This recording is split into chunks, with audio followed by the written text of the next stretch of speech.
Welcome back to Second Take. I'm sorry, I know it's Sunday and you're probably waiting this whole week like, where is my new Second Take episode? Things have been hectic for myself and Armand with school and life, but we're here and we're so sorry that it took us this long. Yeah, I apologize, guys. I'm a busy dude. But daylight savings just hit. It is nice weather in Ithaca. I'm happy. Very soon I'll be able to wear shorts outside. So, I'm in a good mood, and it's going to be a good episode. So, you guys have to wait, but promise it's worth the wait. We have so much to talk about today. I'm trying to figure out where to start. I think I'm gonna start with NBA. Okay, not much happening in the NBA, but Nate Robinson did sign a 10-day deal with the Clippers. I'm sure it's gonna end up being longer. He actually played today in their game. They lost to Golden State, but yeah, Nate Robinson was in there because I was like, that's not Chris Paul, and no, it was another short guy. It was Nate Robinson, and yeah, he's popped back up. Other things in the NBA. There was a Trailblazers Clippers game the other night, which was just awesome. Went to overtime. It was great like we expected, but not like we expected because Damian Lillard was not Damian Lillard. I mean, he was quiet. I think he maybe had one field goal in the game. I mean, quiet game. And it was really just LaMarcus Aldridge. Like, Marcus Aldridge was carrying it. Wesley Matthews, great game. Batum for Trailblazers, awesome game. There was controversy at the end of the game, at the end of regulation. Chris Paul shot a three. There's maybe like 2 seconds left in the game.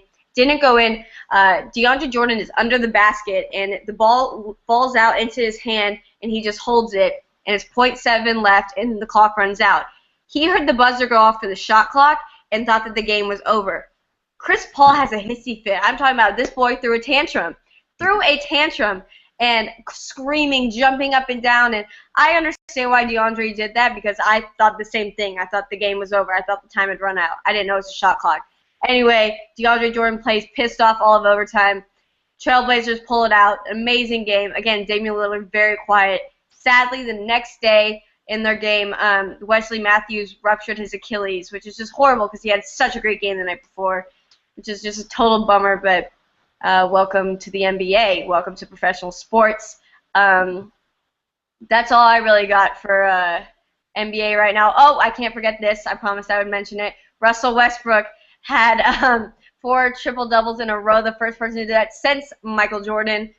Big news. I mean, he was playing ruthless. He had facial surgery and then came back and was just, I mean, he did this dunk that I was blown away. I couldn't handle it. I mean, incredible. So Russell Westbrook, as we've said, MVP race is really looking like Steph Curry, Westbrook, and James Harden. James Harden is still doing his thing, still dropping a bunch of points.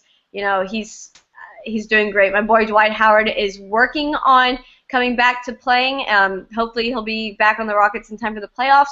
But yes, MVP race is neck and neck at this point. Yeah, it's a great time to be an NBA fan. There's really a lot going on. I don't know if you caught the Warriors game earlier, but Steph Curry took on 4 defenders, crossed them all up, shot a 3, and made it. So it's just like, is this what Steph Curry's doing now? He's just taking on 4 defenders and making them look stupid. It was crazy. But, yeah, the MVP race is pretty tight right now. I really can't say one person has the edge over someone else. Russell Westbrook, though, he's playing with a fire lit under him. I mean, it's what he kind of has to do right now with Durant out, and the team's still trying to get their chemistry with all the new additions. But it's making me very happy to see this as an OKC fan. He's really getting the job done for us, just like KD did last year when Russell was out. And it's good to see that we can still play pretty well without one of our stars. And it's looking like we will secure a playoff spot. It's still slightly early, but we do have the 8th seed. The Phoenix Suns are right there, though, so we definitely have to keep up our high level of play. Hopefully KD will be back soon. But, yeah, NBA it's hot right now. Yeah. I also have to mention Ray Allen said he will sit out next season. I don't know if this means retirement or if he's taking a break. Whatever it is, Ray Allen's getting up there in age, and this is kind of where they awkwardly start withering away from basketball. Also need to point out, guys, shout out to my Laker. Jordan Clarkson has been lighting it up for the Lakers. I understand we are not very good, but hey, he makes us a little better. We had a close game with the Bulls, I think it was, and he's been dropping like 20, 30 points a game. I mean, he's really lighting it up. He was someone we picked up from the D-League, kind of a steal for us. So it's good. I'm feeling better. Kobe's coming back next year. We'll probably have some guys who've actually played now, so good stuff. Sticking with basketball, I'm going to move to college. Kentucky ended the season 31-0. They're undefeated for the first time in their school history, I believe. I mean, incredible feat by them. Yeah, they're going into the tournament. We don't know what's going to happen, but we can never take that away from them. So shout out to them. Jahlil Okafor, ACC Player of the Year, the first freshman to win that. Miles Turner was Big 12 Freshman of the Year, another huge. Oh, I'm sorry. Jahlil Okafor was Player of the Year. I didn't mean to say freshman. Anyway, Miles Turner, Freshman of the Year in the Big 12, another great thing. Kansas won the Big 12 for the 11th year in a row. Yeah, that speaks for itself. Duke-Carolina matchup happened last night, and Duke won once again. Wasn't as exciting as the other one, but, it's still Duke-Carolina. It's still fun. Texas had a crazy overtime game against Baylor on Monday, actually. We ended up beating Baylor, which was really not supposed to happen, but we also won yesterday against Kansas State, closing it out on senior night. Texas will be going into the Big 12 tournament this coming week. I guess Wednesday is when we first play. I think we play Texas Tech.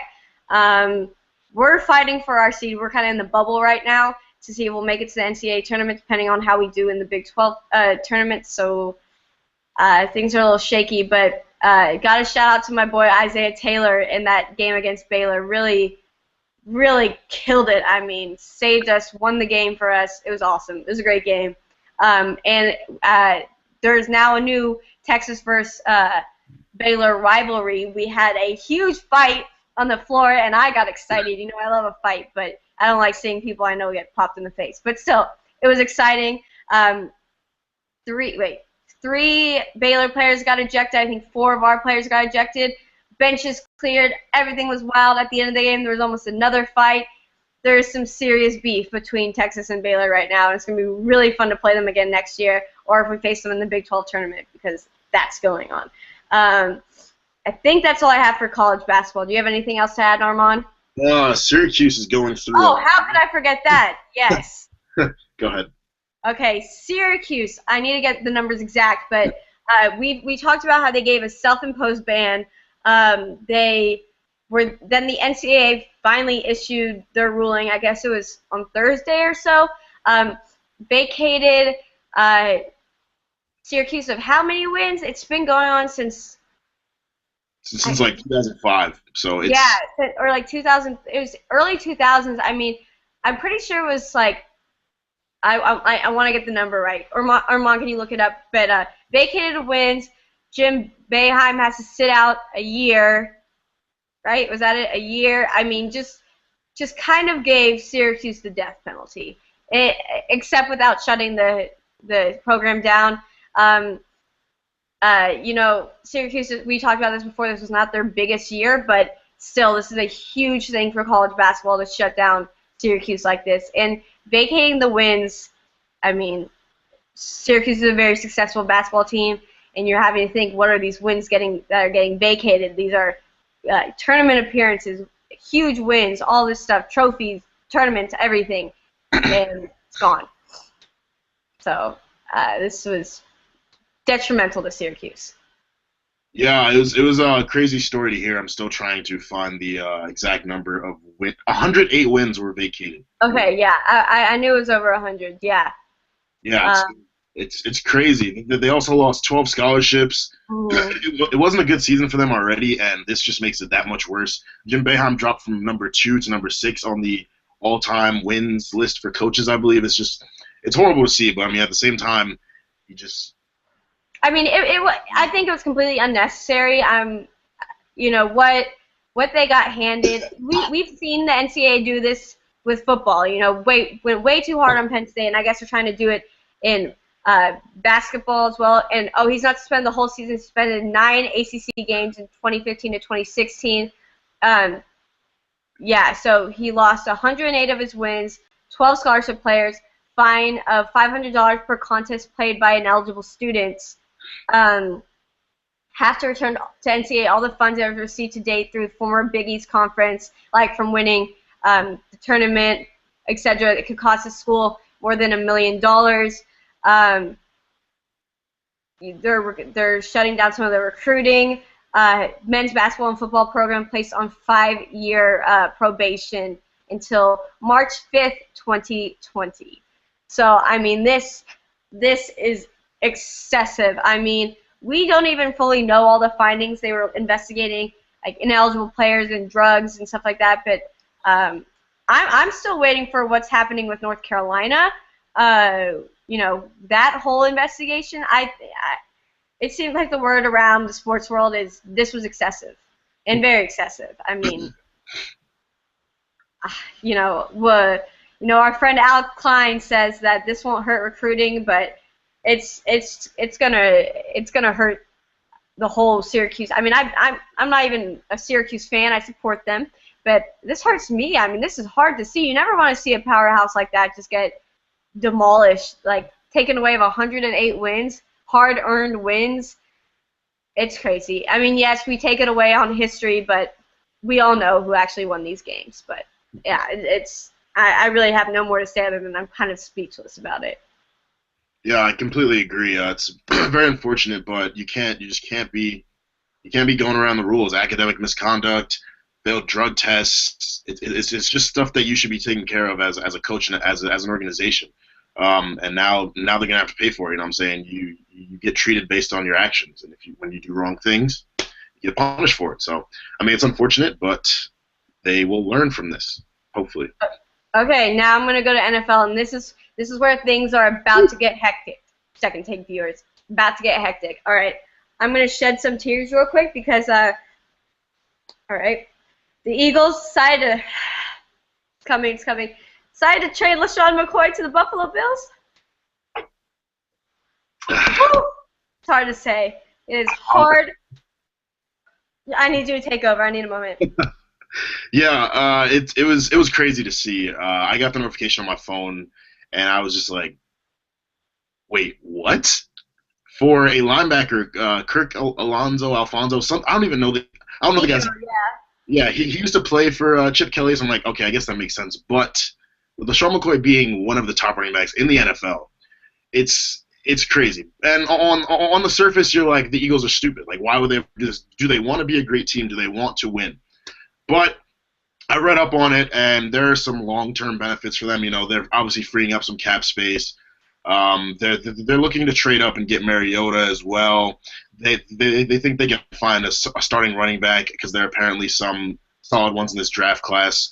But you know, in terms of the cap room, it'll be a good move for the Eagles in maybe like 4 or 5 years. But in the next couple seasons, they're really going to be hurting at the running back position. I mean, Darren Sproles is good, but he's no LaShawn McCoy. Okay, I think I'm ready now. I think I'm ready. Okay. Sean McCoy, I want you to know I love you, and you have done so much for us, and this is just so hard to see. As y'all see, I'm quite a mess about it. As you said, you know, at first I was like, what are we doing? But then I read up, you know, and they make some good points. So Sean McCoy is an incredible running back. You cannot deny that. But yes, Chip Kelly sees a lot in Kiko. He sees that this kid can do great. He was sat out all last season because of an ACL tear, but his rehab's coming along really great. He was just an incredible defensive player. We need someone like that on defense. So we're kind of becoming the Philadelphia Ducks, but, you know, it happens, especially if we get Mariota, so that's weird. And we signed Mark Sanchez to come back, so he's still staying on the Eagles. So I don't know why we're going to need 3 quarterbacks, but hey, more the merrier. Actually 4, more the merrier. There's rumors about Frank Gore coming, which would be great. You know, great person to fill in for LaShawn McCoy. I'm still pushing for a little Adrian Peterson over in Philadelphia. You know, we freed up that running back position. It smells like some Adrian Peterson. I'm getting too hopeful though. But LaShawn McCoy, thank you. Everyone's shocked. The players are shocked. The world is shocked. I'm shocked. I'm hurt. But it's a business, and we have to remember at the end of the day, it's a business, and when you are no longer doing what they feel you need to do, you get dismissed. And yes, LaShawn McCoy has been an incredible running back. The thing that they see as a team is we do not have a championship. This running back has not led us with a championship. LaShawn McCoy has been on that team. So it hurts. It sucks. I hate it, but it's the way the NFL works. Yeah. I've got it. Oh, I'm about to. I'm sharing my tears with you now. I'm about to make you cry. The Colts have parted ways with Reggie Wayne, the infamous, legendary receiver. Reggie Wayne's getting older, but still, God, that guy is just incredible. Incredible. So fun to watch. Has led the Colts fans to so many great, plays, so many great wins, everything. Him and Peyton Manning were so great together. So he's no longer on the Colts. He says he still wants to play in the league. I told you, with Ray Allen, this is the awkward withering away from NFL because Reggie Wayne is older. But if you want to shed some tears, it's an in your feelings episode of Second Take. So just let it out, man. Just let it out. Yeah, it's Drake hours. So I've been a Colts fan since I was maybe 5 or 6, and Reggie Wayne has always been there for me. Like even when Peyton was gone for that one season, he was hurt and he left, I still had Reggie Wayne there. And now he's leaving, and he really did some great things for the Colts. He won a Super Bowl with us, went to 2 more, no, 1 more, 1 more, 2 more, 1 more, 1 more. He went to another Super Bowl.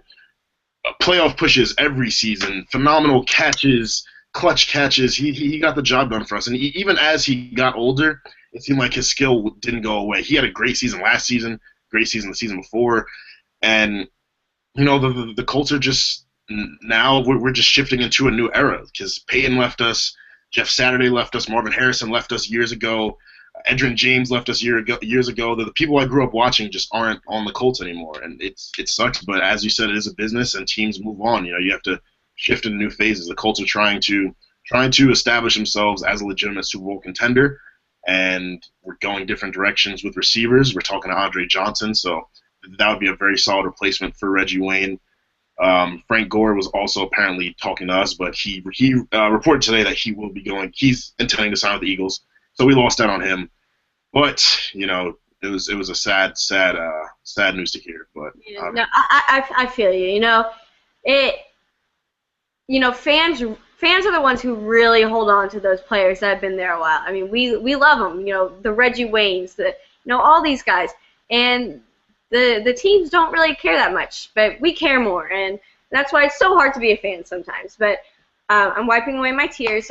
Chris Johnson, we reported he got released by the Jets. He got shot in Orlando, and he is recovering from that, so we wish him well. He got shot in the shoulder. Hope he bounces back from that. He is still yet to land somewhere. Dez Bryant was franchise tagged by the Cowboys, so he is staying in a Dallas Cowboys uniform. However, that's what they wasted their tag on. So, not wasted. I'll be nicer. Peyton Manning also took a pay cut to re-sign with the Broncos. They're trying to make more cap space, which we were just talking about with LaShawn. So, great move. Peyton's a very humble guy. Great move. Who else I got here? Marshawn is returning to the Seahawks. We said that there was rumors, blah, blah, blah. I still think he's an idiot, and I don't like him, and that's another story. Percy Harvin was released by the Jets. Why? The Jets suck enough, let's be honest. And then you're going to release Percy Harvin, who I think is just an incredible player. So that makes literally no sense. The Bears released Brandon Marshall. These can make a girl cry, a guy cry, everybody cry, and it's getting hard in the football world right now. It's getting hard to lose these people. Yeah, Brandon Marshall's apparently going to the Jets, though, so they did make up for getting rid of Percy Harvin. I kind of get the move, even though Percy Harvin's a very good receiver, very good special teams guy. He has trouble staying healthy, so I get why they would release him. The Jets are trying to stack up their team. They're also rumored to be getting Mariota, so I think he would have been a great addition to a Harvin, Marshall, and Eric Decker receiver core. But Harvin's not there, and I don't think Marshall has officially signed yet. But yeah, Jets are stupid. Also, I got some new news. This is constantly popping up. Byron Maxwell is leaving the Seahawks for the Eagles. Yep. So we offered him $63 million over 6 years. So it's and Ndamukong Suh, he was a free agent. He is signing with the Dolphins. So, maybe now the Dolphins are going to be on the map. That's a complete joke because that's never going to happen. Julius Thomas, I'm not sure if we announced that, but he also is a free agent. He's going to sign in Jacksonville. The places these people are I mean, you're not really chosen, but you kind of just happens. But there's a ton of free agents this year, and it's hectic right now. It's hectic. Yeah, the free agency pool for the NFL is looking very good. I think it's going to be a different NFL next year with all these teams making moves and the draft still coming up. I think that some teams that weren't good this year are really going to step it up and be a lot better. I think some of the top teams might fall off a little bit. But yeah, it's been a crazy free agency period so far, and we're just getting into it. So I can only imagine what's going to come next. Yeah, Randall Cobb is still a free agent. DeMarco Murray is still a free agent. That's going to be big news. What's going to happen with him since they use their franchise tag on Dez Bryant. Demaryius Thomas was franchise tagged, I believe. We mentioned previously, and he was going to be a free agent this year. My boy Jeremy Maclin is still a free agent. I'm hoping we sign him. That's not someone I want to lose. Torrey Smith is also a free agent. He's looking at signing with the 49ers, which would be awesome because they have Anquan Boldin. So Torrey Smith and Anquan Boldin in the slot would probably be one of the top 2 greatest things I've ever seen. And speaking of 49ers, Michael Crabtree is a free agent. And from all the drama he's caused, I don't think they're going to try to re-sign him. Mark Ingram was re-signed with the Saints. He was a free agent this year. Brian Orakpo is a free agent for the Redskins. I mean, I'm hoping they lock him down. Justin Tucker is a restricted free agent, so we'll see what happens with that. There's just so many free agents. I'm just scrolling and looking at all this, and it's crazy in the NFL.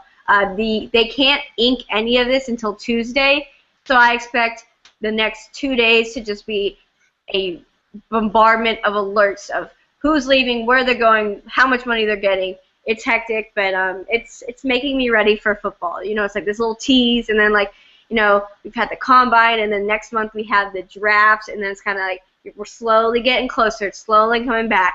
NFL is football, all of it's going to come back, and no one's going to be on the right team anymore. So, yeah. And I mentioned Adrian Peterson. Vikings did go down to Texas because this is where he lives to meet with him. Supposedly everything went well. Don't know what that means. So we'll see what happens with Adrian Peterson. All I know is I need my boy AP back in the league. That's all I know. I feel that, and I was happy to hear that he put the Colts on his list of the 5 teams that he would like to go to. So if you are interested in coming to Indianapolis, we have a spot for you. We can guarantee you playoffs. We can possibly guarantee you AFC Championship. I don't know if the Eagles can guarantee you that. So, stop. Oh, stop. Oh, stop. I got you I got you with the championship, Adrian. And if we don't get you a championship in 5 years, I'll take you to dinner. Can you take me to dinner too? No, you're not about to win my team a championship or even come close. That's fair. Okay, that's fine. Fair. All right, guys, a hectic second take, but I hope you absorbed all of that information, and we'll probably be reporting to you next time about how 15 other players went to a completely random place. So, yes, again, we're sorry. I guess we're going to start doing Sundays. Is this the day we're sticking to? Sundays. Yeah, I'm sorry. We clearly have nothing put together properly, but you'll be seeing us. I promise. We'll be there for the next episode. Thank you for tuning in. Again, leave any comments you want on the Facebook page, and we will see you next time.